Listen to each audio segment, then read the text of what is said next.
He was a blind dog who had lost the will to live. She was a wild lynx no one expected to return.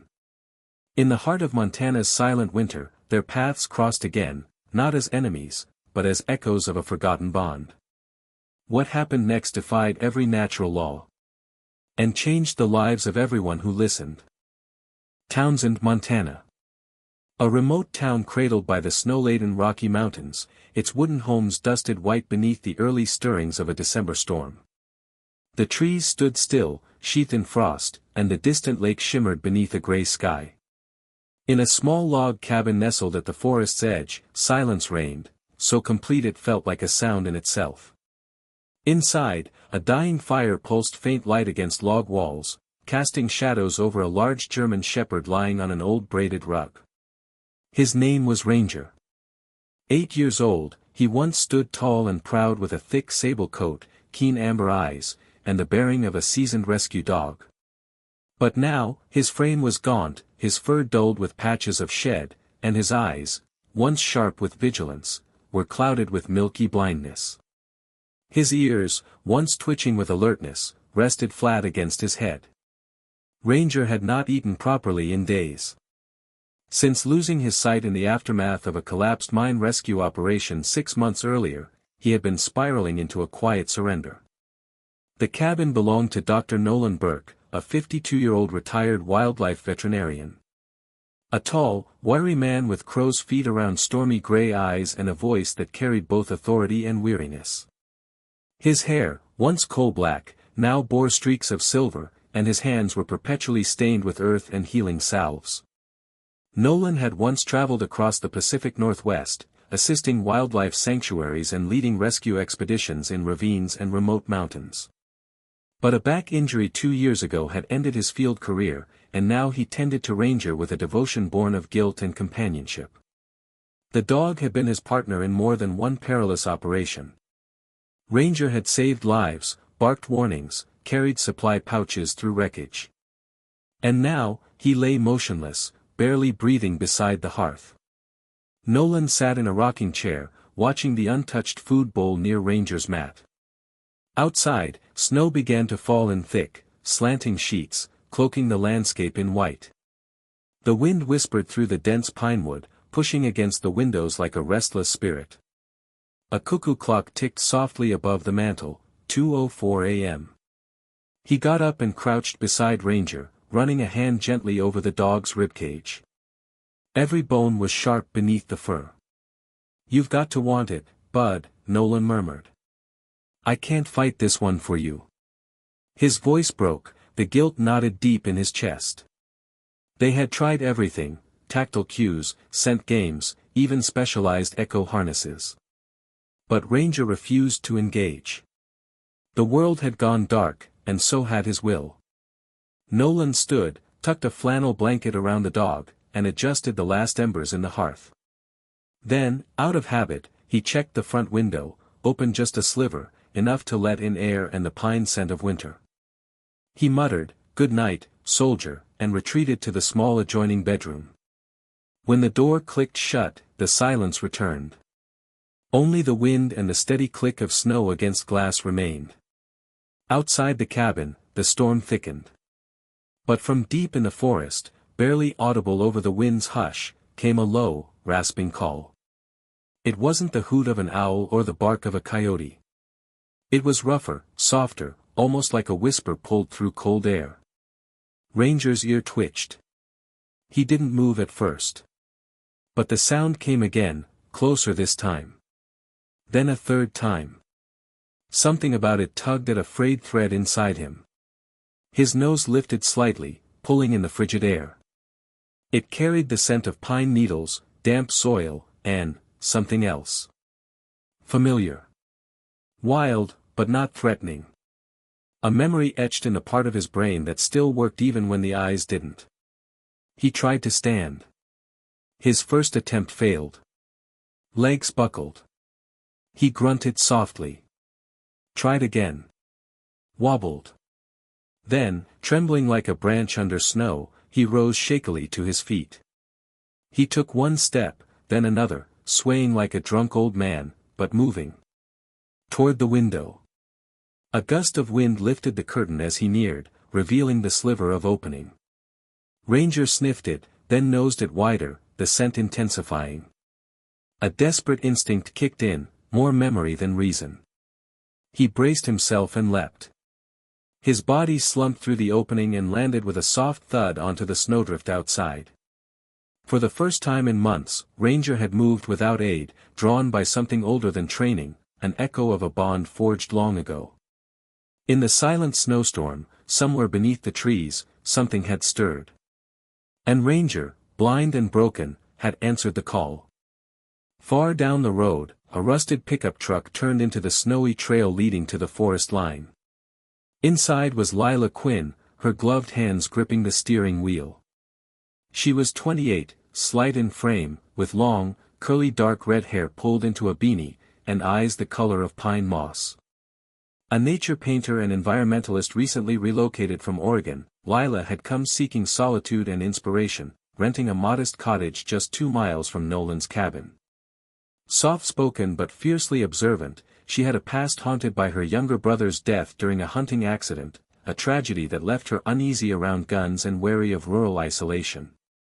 Earlier that day, Lila had noticed a snare wire tangled around a fence post on the edge of her yard. Thinking it was abandoned poacher gear, she'd meant to bring it to someone, maybe the reclusive vet she'd heard about from the landlord. Instead, she wrapped it in a rag and placed it on the passenger seat beside her sketchbook. Her headlights cut through the snow. As she neared the tree line, something darted past the front of the truck, quick, low to the ground, and gone in a flash. She braked, peering into the white haze. Nothing. But a feeling stuck with her, the sense that something was watching. She resumed driving slowly, not yet knowing how soon her path would intersect with the quiet miracle beginning to unfold in the snow-covered forest beyond. The morning broke slowly in Townsend, Montana, with slate-colored skies and drifts of snow covering every inch of the forested land. A pale sun filtered through the overcast gloom, casting long shadows that stretched like fingers across the frostbitten earth. Outside Dr. Nolan Burke's cabin, footprints marked the snow, uneven, misshapen, and unmistakably canine, trailing away toward the deeper woods. Inside the cabin, Nolan woke to an uneasy silence. The room felt wrong, emptier, somehow. He rose from his creaking bed and padded into the living room. The mat by the fireplace was empty. The bowl was still full. The blanket he'd tucked around Ranger lay collapsed in on itself. Nolan's heart dropped. For a moment, he simply stood, stunned. Then, his instincts took over. He grabbed his jacket, boots, and headlamp, moving with the trained precision of a man who had spent years working in life-or-death scenarios. He checked the back door, still locked. Then the front window. Open. Wide enough for a large dog to slip through. He cursed under his breath and stepped outside, blinking against the bitter wind. Snow blew against his cheeks, but he barely noticed. Instead, he dropped to a crouch, examining the snow. There, barely visible, were the paw prints, leading away from the porch, through the clearing, and into the pines. Nolan followed. Meanwhile, deeper in the woods, Ranger moved in slow, tentative steps.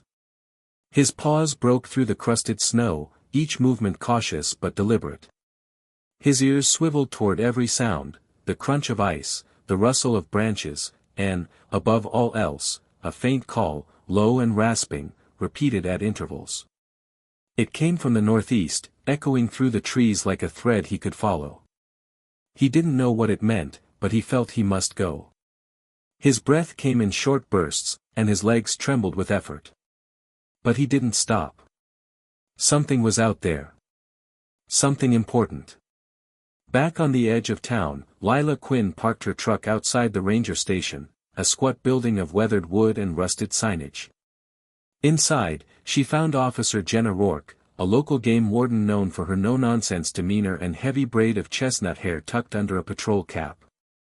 Jenna was in her early 40s, with sharp eyes and a dry sense of humor, a lifelong Montanan with deep ties to the land and a soft spot for animals, despite her gruff manner.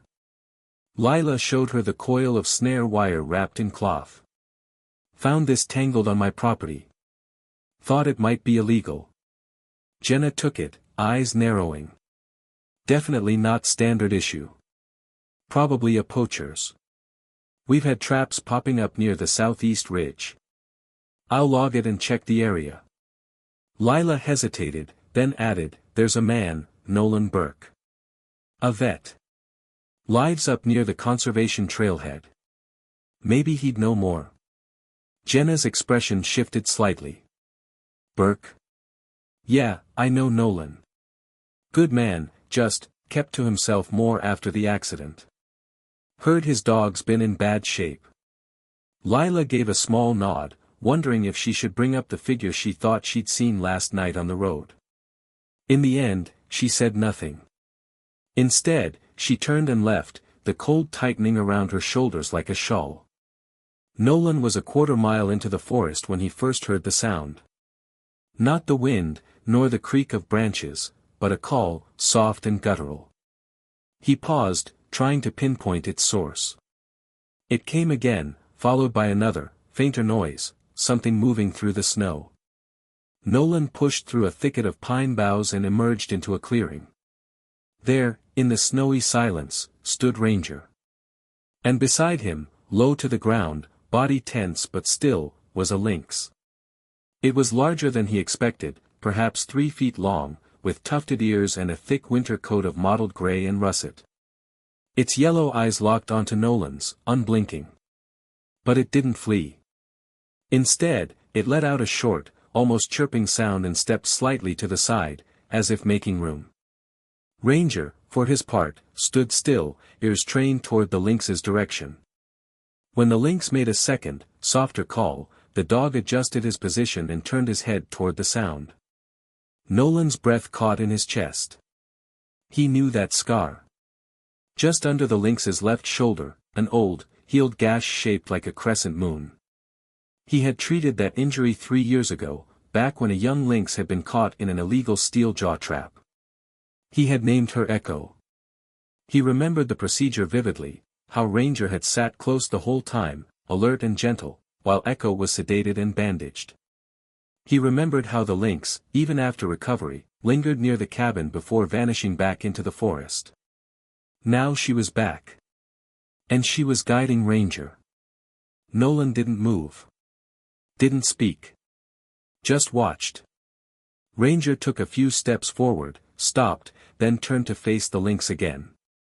Echo circled him slowly, then nudged his flank with her head. Ranger followed. For nearly 10 minutes, Nolan observed in awe as Echo led Ranger to a shallow depression in the snow where a cluster of pine needles formed a soft bed. Ranger lay down, exhausted but peaceful. Echo settled nearby, vigilant. Nolan took one cautious step back, then another.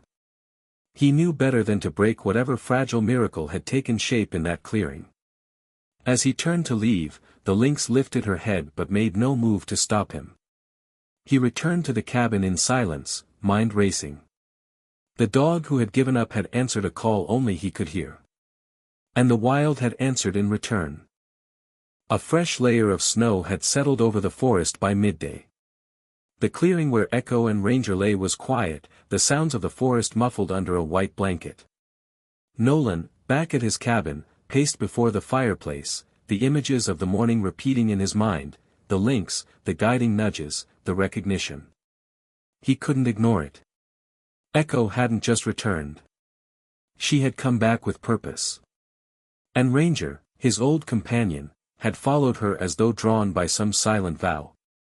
Nolan sat at the cabin's cluttered desk, flipping through an old field journal.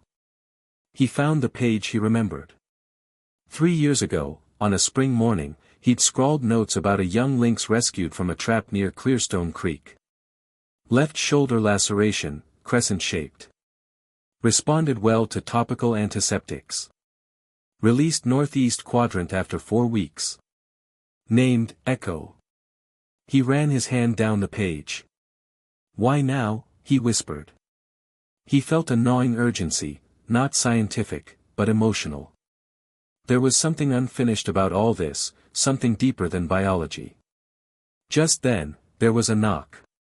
Nolan opened the door to find Lila Quinn standing there, snow clinging to her coat sleeves. She held a folder under one arm and looked as if she'd rehearsed her first sentence a dozen times. "Hey," she began. "I'm sorry to bother you. I live down near Old Red Pine Road. Found this snare wire yesterday and thought you might want to see it. Jenna said you'd know about these things." Nolan nodded and motioned her inside. As she stepped through, her green eyes scanned the cabin, taking in the controlled chaos of field maps, books, and drying herbs. She noticed the mat by the hearth and the indentation of a missing body. "Your dog, Ranger. He's not here." Nolan hesitated. "He's outside. In the woods. With an old friend." That would have sounded absurd to anyone else. But Lila didn't laugh. Instead, she stepped toward the window and looked out at the endless white. "I think I saw them last night. Something large. Low to the ground. And something limping behind it. I thought I imagined it." Nolan's brows lifted. "You might have seen Echo. The lynx. And Ranger was following her." Lila turned. "Echo? You gave it a name." He explained, his time in the Wildlife Rescue Unit, the injured lynx, the crescent-shaped scar. As he spoke, Lila sat, resting the folder on her lap. She listened closely, nodding at each detail. When he finished, she opened the folder. Inside were several detailed sketches of wildlife, owls, deer, and finally, a lynx. One drawing stood out, a lynx seated by a stream, one shoulder shaded to show a crescent scar. "You've seen her," Nolan said quietly. Lila nodded. "Twice, I think. Once near my studio window. Another time near the fence line. But I thought it was just coincidence." They fell into silence, the fire crackling behind them. Then Lila asked, "Do you think she's helping him?" Nolan met her eyes. "I don't think. I know." Outside, the light began to fade into the steel blue of approaching evening. Nolan stood and grabbed his coat. "I need to check on them." Lila rose as well. "I'm coming with you. If that's okay." He studied her for a moment, then nodded. They set off together into the woods, footprints side by side. The air had that electric stillness before snowfall, and every sound, the crunch of snow under boots, the breath of wind through branches, felt amplified. As they reached the edge of the conservation area, Nolan paused. "We'll go slow. Quiet. If they're still there, I don't want to spook them." They moved through the undergrowth carefully, stopping just short of the same clearing from the morning. Ranger was there, curled in the pine bed. Echo stood a few paces away, alert but not alarmed. Her yellow eyes tracked Nolan and Lila as they stepped into view. To Nolan's surprise, Echo didn't retreat. Instead, she lowered her head slightly, a gesture he'd seen among large cats, a sign of guarded trust. Lila whispered, "She remembers." Ranger raised his head. His ears perked up. He didn't bark or rise. But he knew. Nolan crouched a few feet away, just watching. Lila slowly pulled out her sketchbook, flipping to a blank page.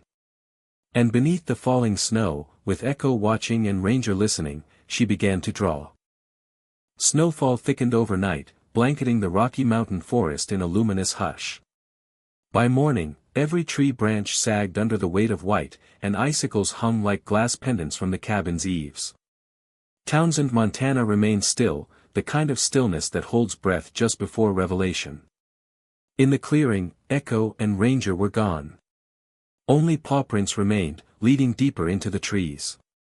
Nolan stood at the edge of the clearing, scanning the tracks. They were side by side, the large soft pads of the lynx and the uneven but more determined impressions of Ranger. He felt a quiet awe. This wasn't just instinct, it was collaboration. The lynx was not just leading, she was teaching. Behind him, Lila was kneeling, gently brushing snow from the impression where Ranger had slept. Her breath fogged the air, but her eyes were bright. "You said this was where he laid down last night?" Nolan nodded. "She brought him here. Let him rest." Then they moved on. Lila looked up, her voice low. "What do we do?" Nolan adjusted his gloves. "We observe. But carefully. I want to set up a motion-triggered camera. Nothing invasive, just enough to track them, see how far they go." Back at the cabin, Nolan pulled out an old wildlife camera kit and reviewed footage from older units. Lila, perched at the edge of the desk, flipped through her sketchbook, pausing on the most recent page, Echo, her back arched in a protective curve beside Ranger. "Have you ever seen anything like this?" she asked. Nolan shook his head. "Not between species. I've seen dogs help injured animals before, sheep, even a rabbit once. But a wild lynx voluntarily guiding a blind dog? No. This isn't just behavior. It's memory. Gratitude." Lila closed the sketchbook. "It's more than science." Nolan glanced at her, catching the edge in her voice. She was speaking not as an artist now, but someone with something deeper at stake. He said gently, "You lost someone. Didn't you?" Lila was quiet for a long beat. Then, "My younger brother, Caleb. We grew up in Oregon. One winter, we went hiking near Mount Hood. He wandered off the trail while I was sketching. A hunter mistook movement in the trees for a cougar." Nolan winced. Lila continued, voice steady, but thin. "Since then, I've never painted winter. Not really. Not until I saw them." Nolan said nothing, only nodded with a gravity born of understanding. They stood together in that silence, the kind that stitched wounds better than words. Later that afternoon, they hiked to a ridge overlooking the forest's southeast. There, Nolan installed the first camera under a fir tree and marked the GPS coordinates. As they worked, Lila spotted fresh tracks, smaller than Echo's but similar. Nolan bent over the prints. "Kittens. She has young ones." Lila looked up sharply. "Then she's not just helping Ranger. She's teaching him alongside her own." Nolan's breath caught. That would explain why she returned. She remembers him from her recovery. Maybe she wants her young to learn what she learned. A light snowfall began again, as if the forest itself were whispering. Lila took one last look across the landscape, her voice thoughtful. "We're watching something sacred, Nolan. This isn't just rescue. It's reciprocity." As dusk approached, they returned to the cabin. Nolan began reviewing the new camera feeds while Lila warmed her hands by the fire. From the screen, a figure appeared, Ranger, tail steady, ears up, walking with surprising confidence. Behind him, a shadowy figure paused, Echo. Then two smaller shadows darted into frame before disappearing again. Lila leaned in. "That's them. Her kittens." Nolan pressed pause. The image froze on Ranger lifting his head slightly, listening to a faint call ahead. Nolan murmured, "He's not just surviving. He's learning again." Outside, snow continued to fall. But in the cabin, something thawed, a certainty that this strange alliance was becoming something greater. A blind dog. A wild lynx. And now, the beginning of a new kind of pack. The next morning, Townsend awoke under a silver sky. The storm had passed, leaving the trees crusted in ice and the forest floor glittering as if frosted in crushed glass. Nolan stood outside the cabin with a mug of black coffee, steam curling from the rim, watching as faint pawprints led eastward once again. The forest had not only become a classroom, it had become a sanctuary. But sanctuaries, Nolan knew, are never safe for long. Inside, Lila sat cross-legged on the floor, reviewing video clips from the trail cameras. Her sketchbook lay nearby, pages filled with moments captured in graphite, Echo leading, Ranger following, the kittens mimicking their mother's movements. She paused on one clip, brow furrowing. There's something else on this one. Look, over here. Nolan joined her, squinting at the grainy footage. A flicker near the edge of the frame, two men, dressed in camouflage, heads covered, carrying what looked like gear packs. One stopped to adjust something on the ground. That's not hiking, Nolan said darkly. Those are traps. He turned immediately to the corner of the room where an old radio sat. With practiced hands, he reached the frequency for the local forestry outpost. Within minutes, Officer Jenna Rourke's voice crackled through. Yeah, we've had some reports of poaching near the northwest boundary. You're southeast, but if they're moving fast. I'll send you coordinates, Nolan interrupted. I think they're in my sector. And they're dangerously close to an active den. Copy that. I'll be there within the hour. Don't engage. But Nolan was already lacing his boots. Lila grabbed her coat. I'm coming. He looked at her hard, then softened. All right. But you stay behind me. If we see anything dangerous, you leave. No hesitation.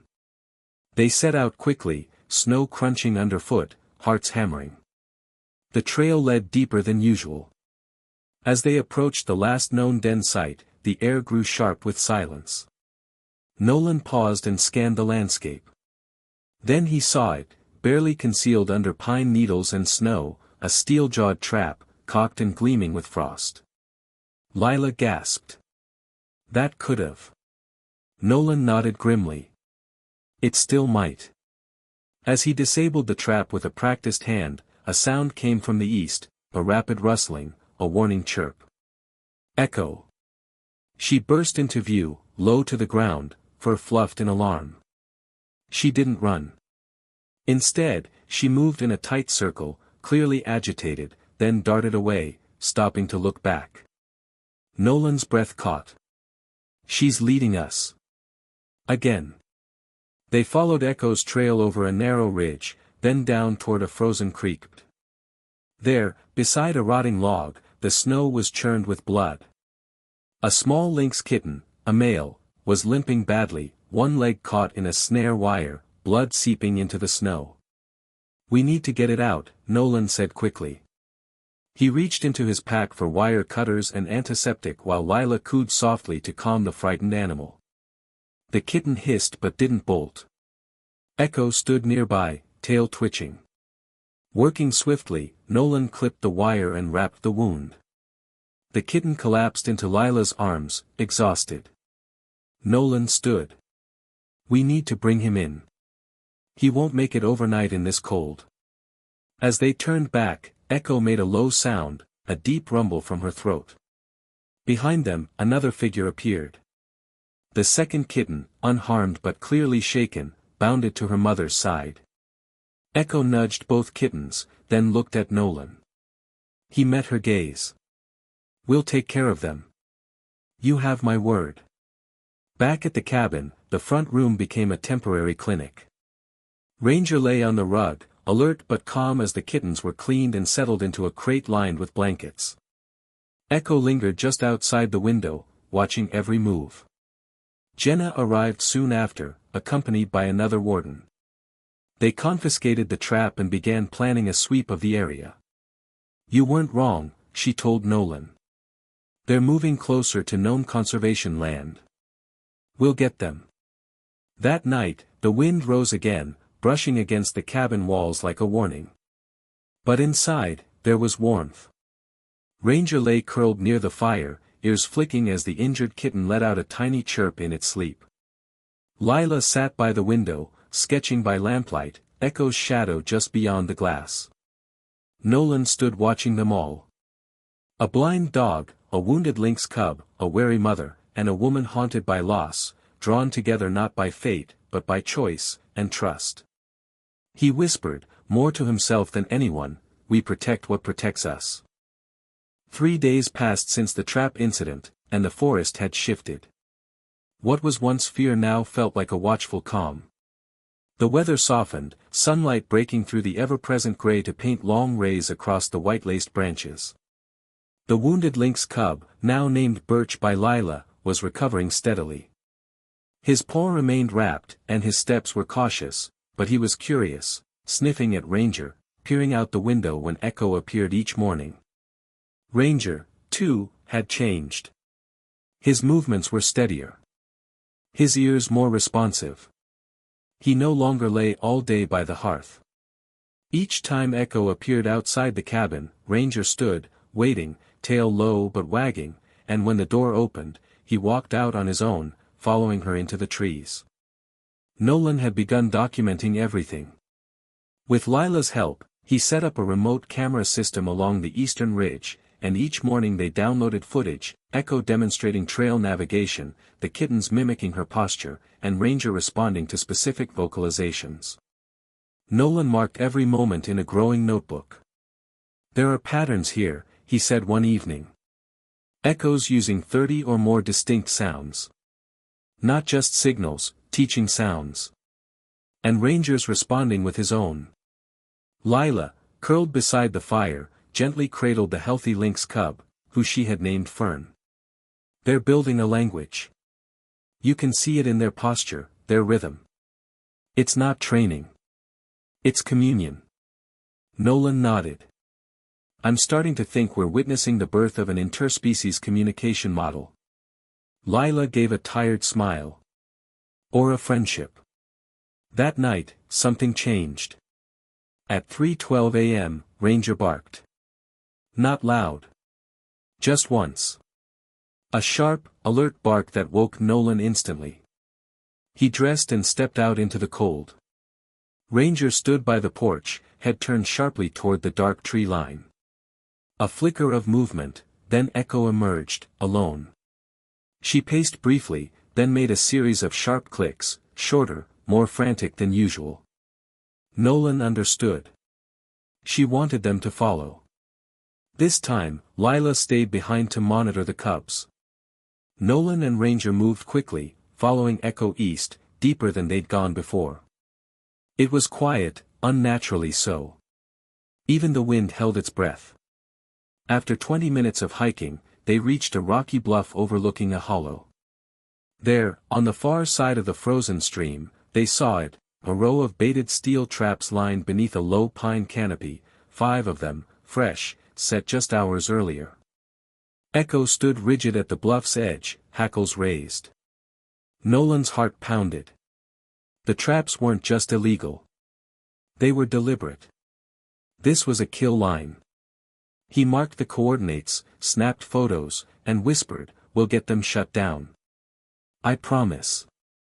Back at the cabin, Nolan immediately contacted Jenna. She arrived with 2 agents by dawn.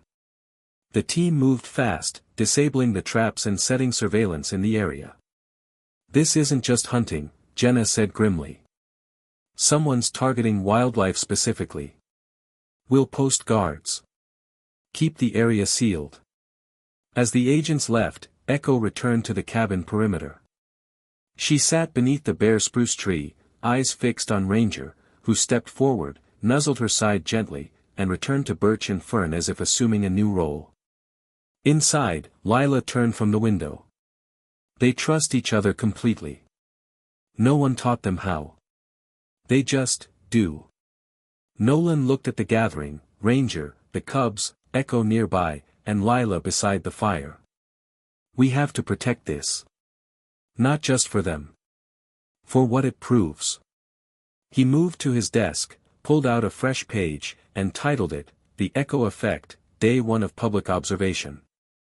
Outside, the wind shifted again, not a warning this time, but an invitation. The forest, for now, was listening. Spring arrived in Townsend like a breath held too long. The last of the snow melted into the soil, feeding budding ferns and streams that trickled with new life. The trees stood taller, prouder, their silhouettes softened by fresh green. And with the change in season, a new rhythm took root at Nolan Burke's cabin. The cabin itself had become something of an unofficial research station. Clipboards and laptops now filled the kitchen table. A line of charts ran along the walls tracking communication signals, trail paths, and behavioral shifts. Ranger, once blind and broken, had found his footing again, both literal and emotional. He now navigated the yard confidently, responding to subtle audio cues and breezes. Every morning, Echo returned with her cubs.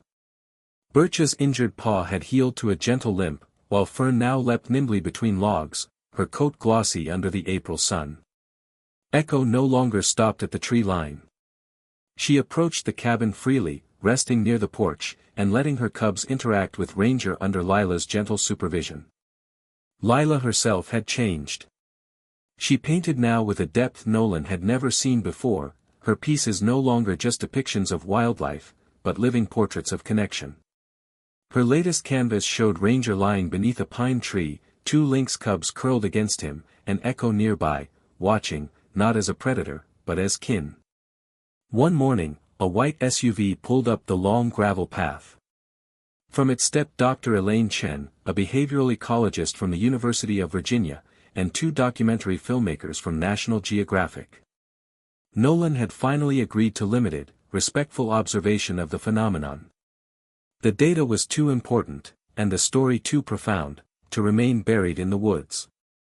Elaine, a woman in her early 40s with sharp, observant eyes and the calm presence of a seasoned field researcher, knelt when she first saw Ranger and Echo in the same frame.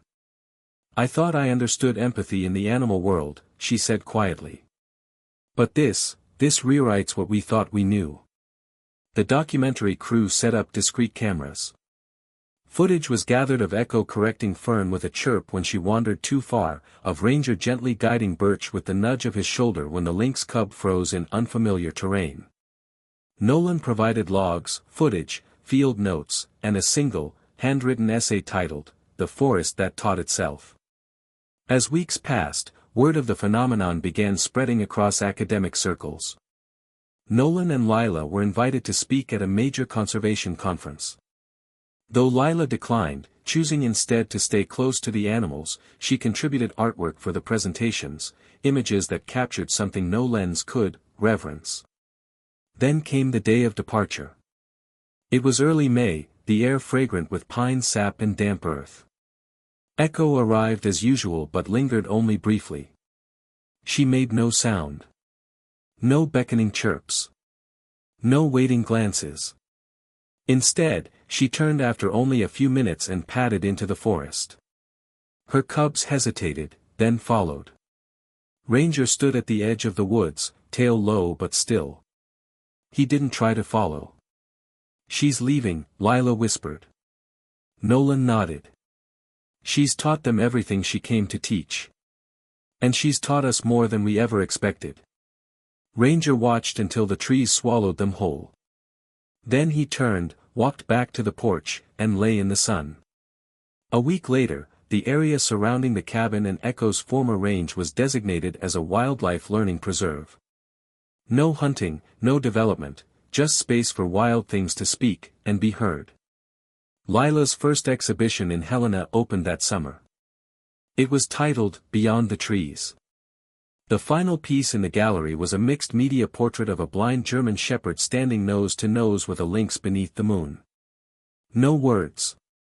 Just silence. And stillness. And truth. In the autumn, Ranger became the first certified training companion in the university's new interspecies sensory development program, nicknamed the Echo Initiative. Some evenings, as dusk fell and the wind shifted through the trees, Ranger would rise, ears perked, and stand by the window. No bark. No urgency. Just a presence, a pause, as if remembering. And somewhere, far beyond the hills, a lynx lifted her head to the wind, paused, and moved on. What they shared was not an accident. It was not a miracle. It was a choice, across silence, across instinct, across every line drawn by man or nature. They had listened. And they had answered.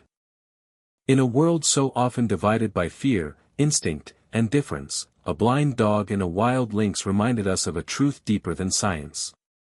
Compassion does not belong to one species alone. Gratitude can echo across the silence. And healing begins when we choose to see not with our eyes, but with our hearts. Let their story inspire you to listen more closely, to the world, to each other, and to the quiet miracles unfolding around us. Folded hands. If this story touched your heart, type Amen in the comments. Pushpin. Don't forget to subscribe, share, and help us protect the voices of the wild. May faith, kindness, and the echo of hope guide you always.